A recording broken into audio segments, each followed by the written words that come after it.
we trying this again? Cross fingers and We're toes. I live. think we're live. I think we're live. We did it. We did it. Restream. We broke the algorithm. All right. See ya. As I was saying, I guess we're live, folks. So stay tuned and stay on live on Instagram. But nevertheless, thank you so much for all of your efforts. For those that don't know, we just experienced another issue with our servers. There's some internet crash in the world. I have no idea what it's tied to, but it impacted Restream and our show. So Sia, kudos to you. I know it took a lot of work to get us here, and we're actually live now. So this is amazing. You're welcome, my friend. I did absolutely nothing other than text them and you like, why are we not live? Why are we not live? Why are we not working? And so there you go, my friend.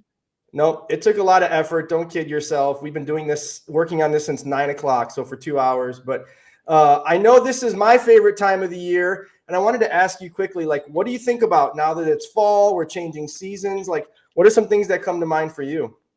Okay, first and foremost, I love the fall. It's my favorite. I love the changing of just, it's like the heat intensity of summertime. And it's like kind of making way for the calmer, peaceful, cooler weather. And quite frankly, I think the older I've gotten, the more I don't love summer and the more I love fall. So I'm loving like the opportunity to like sit by a cozy fireplace and have that warm, cocoa or coffee or tea, and chill with a book, good podcast, like the peel. Like the appeal? But yeah, but one thing I don't like, the older I'm getting, the allergies. Everyone that's out there, watch what you eat and whatnot so you can shorten your allergies because it's killing me right now, my friend. I could tell you're struggling and you've been sneezing backstage like crazy. So thanks for chugging through and plowing through. For me, this time of year means so many things.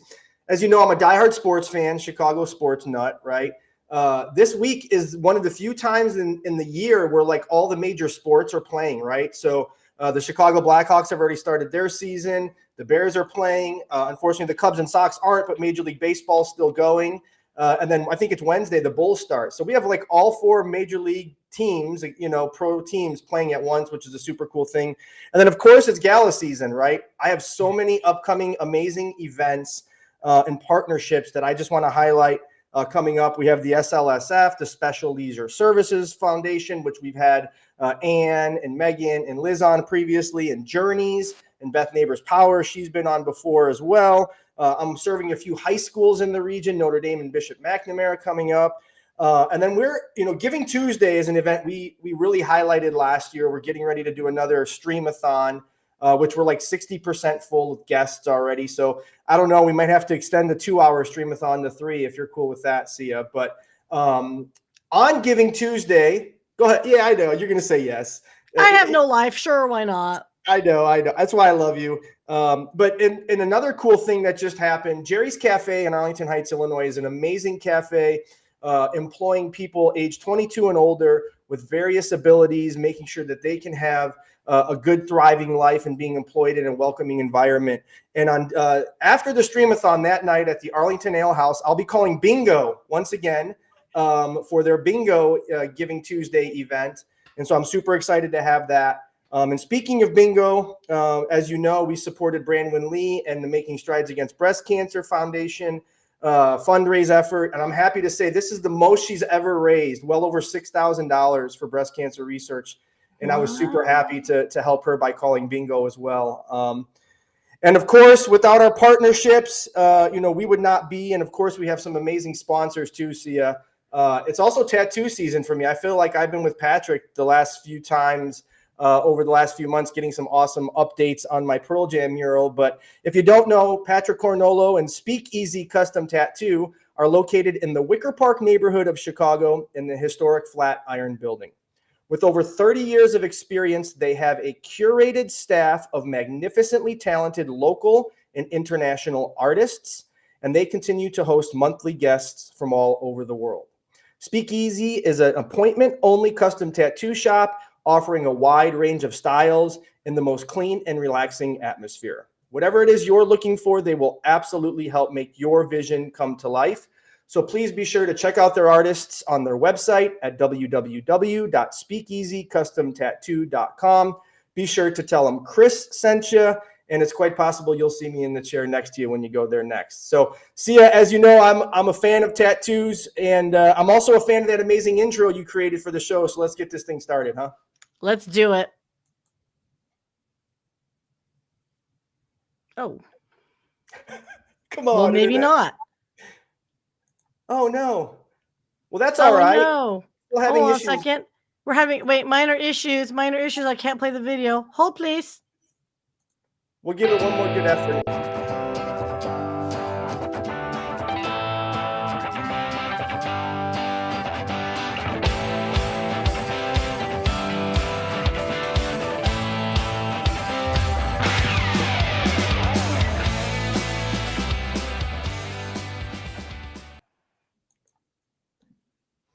You know how much I love that. I feel like I'm at a rock concert. And speaking of rock concerts, sadly, you rejected my offer to come next month to visit the Smashing Pumpkins at the Lyric Opera House of Chicago, celebrating Melancholy and the Infinite Sadness 30-year anniversary. You're not coming. It breaks my heart.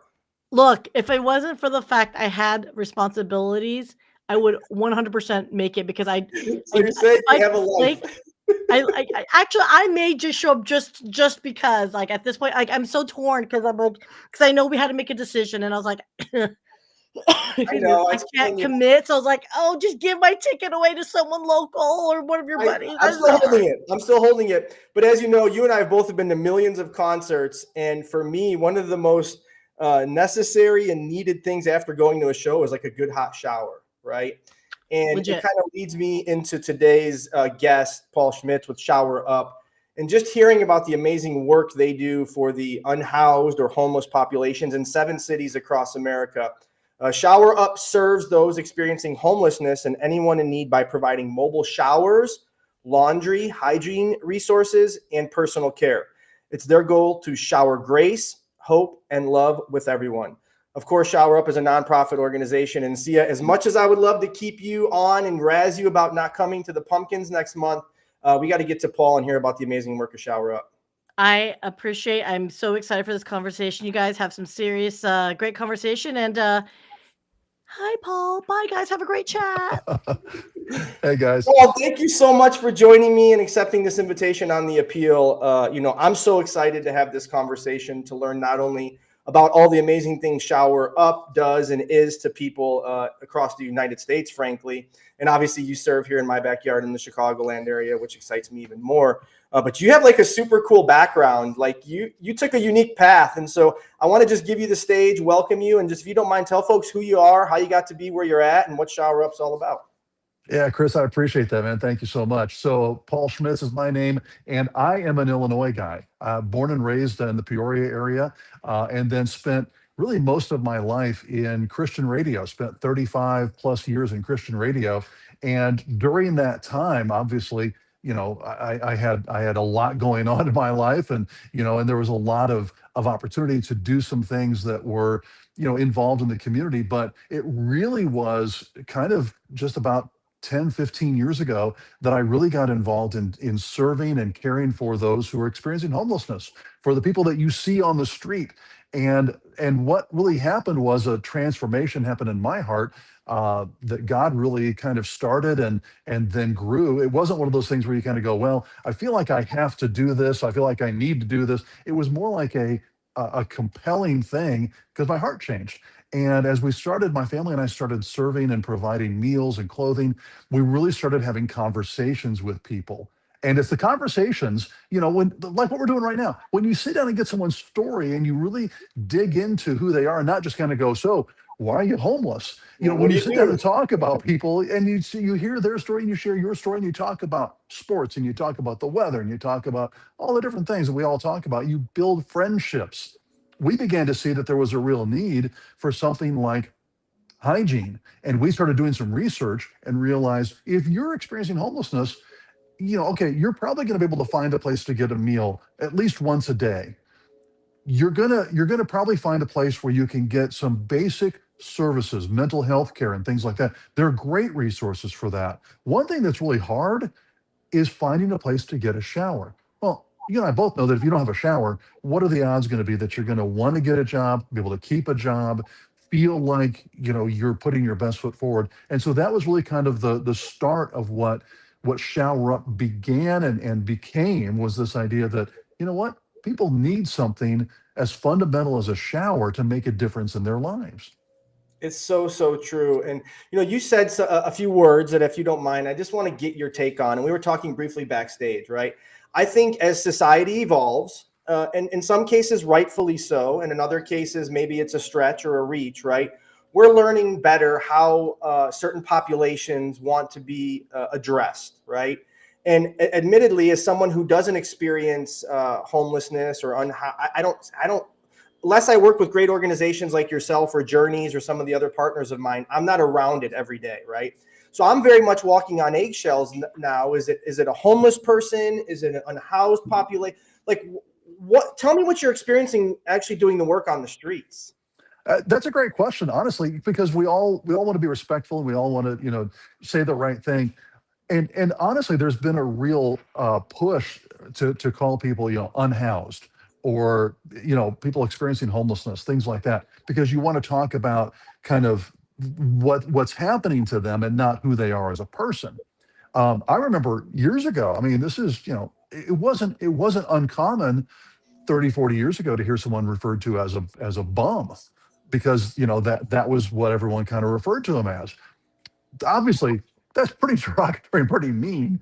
Yes. Today, there are some things, and we use the term, people experiencing homelessness. Most of the people that we serve and that we talk to and that we know who are in that community, they call themselves homeless. Mhm. They're not so caught up in the labels and things like that. And we honestly don't ever okay, so you're a homeless person, or so you're a person. We don't refer to them when we're talking to them that Of way, course because not. for us, they're just a person, and that's how we want to build that relationship. And our goal really is to break apart some of those barriers, those things that set us apart, those things that, we say, okay, well, that's them and we're us. And what we want to see is those barriers just break down so that we're all part of the same community. Absolutely. And so well said, right? And I never considered, but now as you use the word bum, right? I now look back as a youth, and that's how folks were addressed as they were trying to catch a night's sleep on a bench in the park or what have you, right? And Yeah. so we have come a long way. I think, the work you're doing, and I can't wait to hear more about it now, with Shower Up, is helping break some of those stigmas and tearing down some of those barriers that have been in place to help folks that need a shower or need to wash their clothes, whatever that may be. So how did Shower Up come to be? You serve 7 cities across the United States. Like, this is no small feat. You're kicking butt, if you don't mind. So, like, tell us everything you guys are up to. Well, I appreciate that. So this all started really in kind of a moment. It was a God moment. It was just one of those moments where you go, okay, this idea pops in your head, and it was this idea that I wonder if there's mobile showers that could be useful to people who are, on the street, people who are experiencing homelessness. Could we do something like that? And it was kind of in that moment where I really felt like God was saying to me, yeah, I want you to do that. I even argued with him. I argued with God about this because I was working full time. I didn't have time to do this. I didn't know how to do it. And, All right, can I ask a question, Paul? yeah, So you founded Shower Up, if I'm not mistaken, with your wife. Is that correct? right, yeah. All right. Who wins more arguments, God or your wife? No, I'm just kidding. But yeah, I often it's find that they're on the same team. so funny. Yeah, and So so keep going, right? Like, it's just an amazing understanding of what it is you're called to do, and putting it into action, right? I think so many yeah, people have these ideas and they have these goals to achieve, but they don't allow themselves to. They don't give themselves permission. And you gave yourself permission, giving up a 36-year Christian radio host career, frankly, to take a leap, right? That couldn't have been easy. it was really challenging because I still had my job, and then we started doing Shower Up, and when we started it, it really was another full-time job. And so I jokingly say that, when I left radio 6 years ago, that I was leaving one 40-hour a week job, and basically just kind of going, okay, well, now I have one 80-hour-a-week job because I was working two 40-hour-a-week jobs at the same time. And so this has been the kind of thing where you start doing it, and the more you dig into it, and the more you start providing showers. I remember the first time we went out with our mobile shower unit, and it was basically just a converted box truck. We've kind of graduated to trailers now that are specially designed, but we had this box truck built. And the very first time we went out, one of our very first guys to get a shower came out, and I just said, and I don't recommend you do this to people, but I just said, so how was it? When was the last time you had a shower? And that's kind of a rude thing to ask somebody, but all right, we were in the middle of all this stuff. So I asked him that. He said, it's been 49 days. Oh my gosh. Since I've had a shower. 49 days. That's, okay, again, Illinois public school educated, that's 7 weeks, my math. 7 weeks of no shower. And what really made it special for him was that he had a service dog, and he was able to take his service dog in with him. And we let people do that. And there were a lot of places, most places won't let you take a service dog inside or take a dog inside because they don't want to deal with it. We're okay with that because we're mobile. And so that's been kind of the thing that we've seen now after providing over 80,000 showers for individuals. We've seen kind of a constant thing where people are just so grateful because getting a real shower is such a hard thing. Say that again. 80,000 showers in how many years and how many cities? That's just unbelievable. 7 cities. Our very first shower was in 2017. And so since then, in 7 cities, this year we'll provide 20,000 people with a shower. In Chicago, we'll provide about 2,500 people with a shower. We'll serve at about 200 different events throughout the year. Amazing. And so if you haven't already, we want to encourage you, go to showerup.org. There you can see all the information about the amazing work that they do, where their events, as they call them, are going to be hosted and located. So someone in your area who needs a shower can get a shower. If you haven't already, please scan that QR code. It'll take you directly to their website.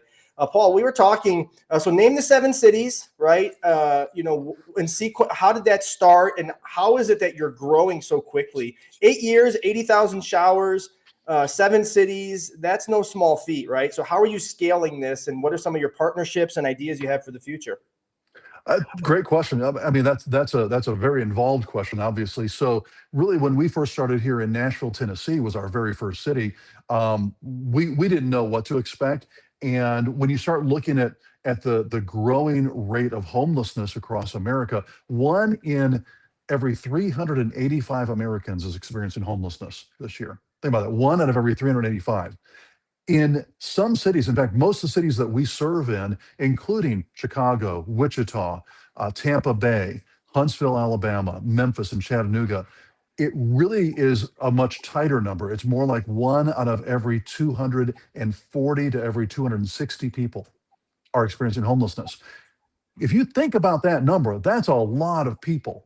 And in Chicago alone and in the suburbs, you're looking at a population of people that would honestly be the 2nd largest city in Illinois.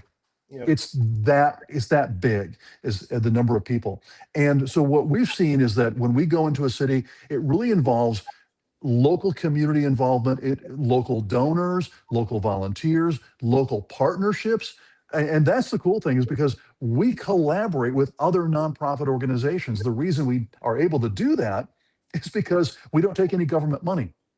We're funded 100% by private donations.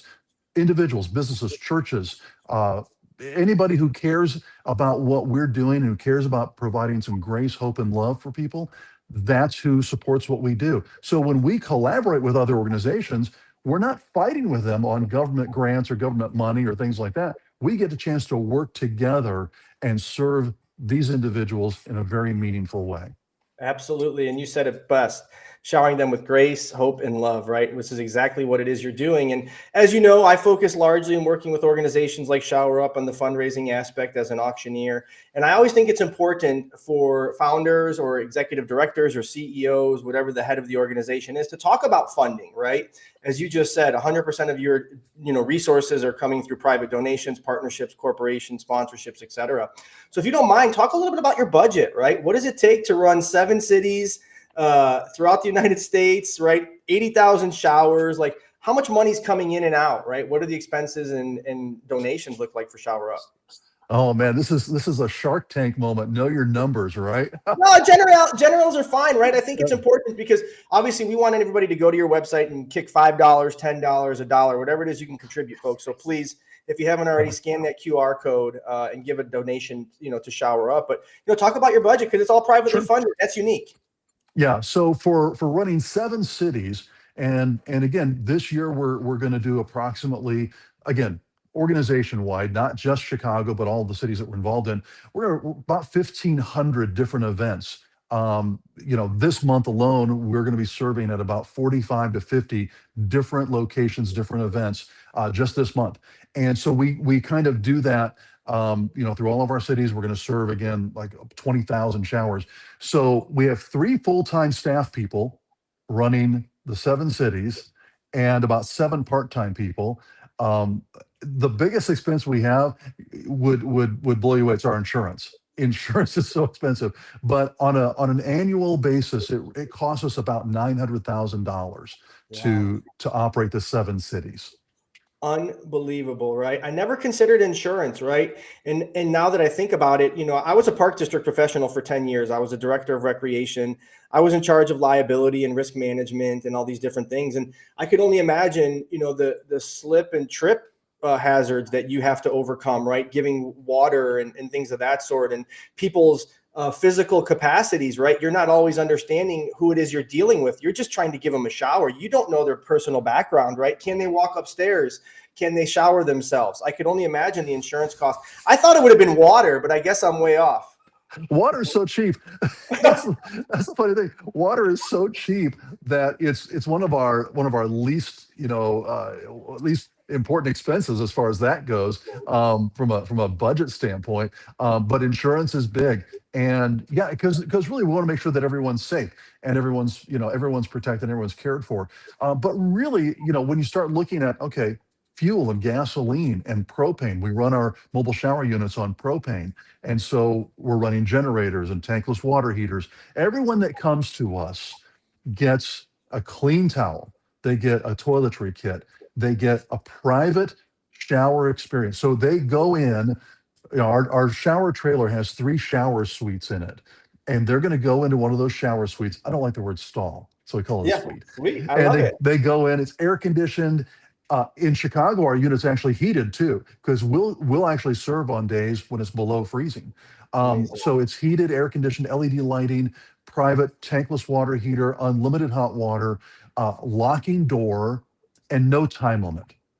We don't put a time limit on our friends. We just tell them, listen, take the experience, be as quick as you can, take as long as you need. And for some people, that's 10 minutes. For some people, it's an hour. I love it. Be as quick as you can and So- take as long as you need. How inspiring, right? Yeah. It's creating urgency, saying, hey, the faster you go, the more people we can serve, right?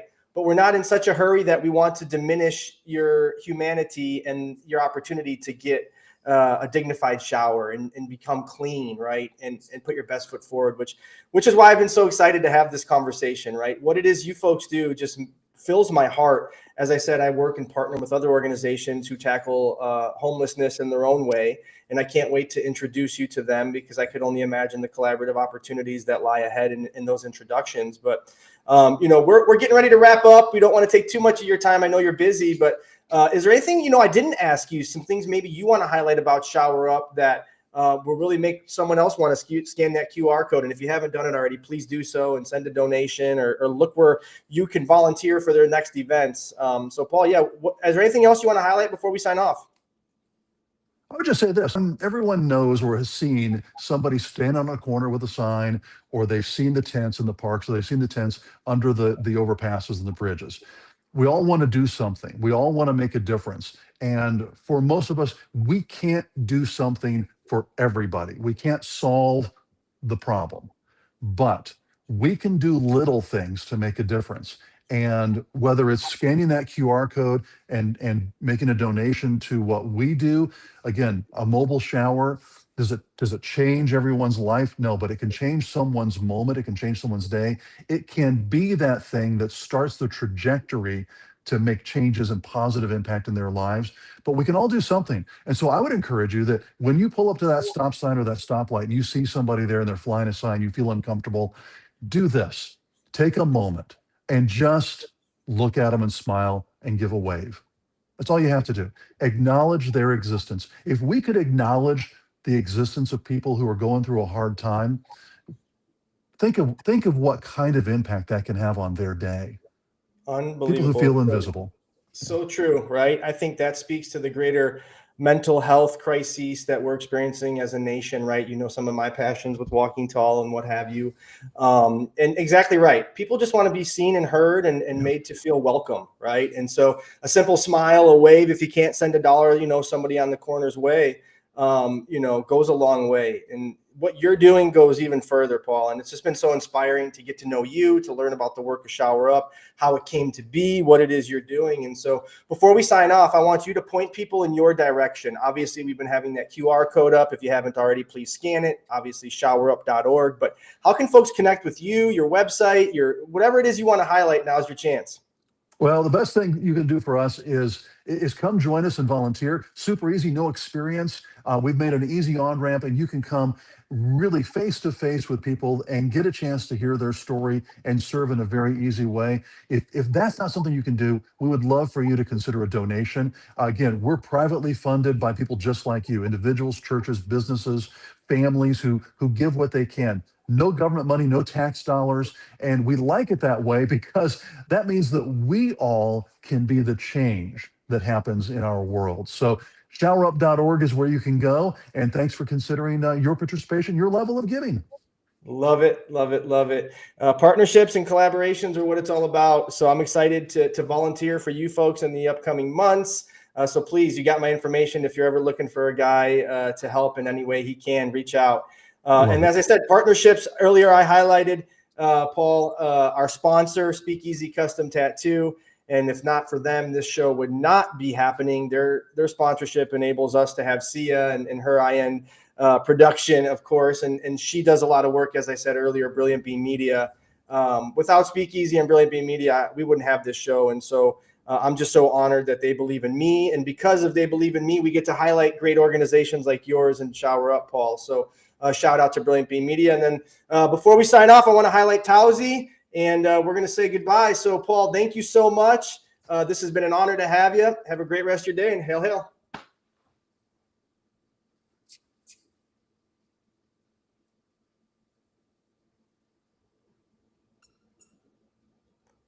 The commercial. We're still having internet issues. Uh-oh. Well, that's all right. If we're having issues, no big deal. See ya. We'll just sign off and say good day to those watching and listening. As you know, we love Towsy and all they do for us as well, Paul. So thank you once again, and hail, hail.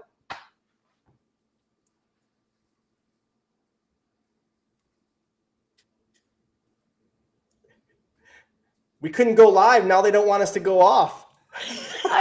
We're still live. We're trying to play these. Nope. They wouldn't let us on. Well, Paul, that's because we broke the algorithm, and ShowerUp is such a great organization. They want us to keep highlighting you. So, see, how do we get out of this black hole? I know. You know what? I think this is a sign, because remember I told you, like, YouTube's like, nope, we don't want outros anymore. So I think we just outro ourselves out. All right, everybody, just leave the stream. Have a great day, everybody. See ya.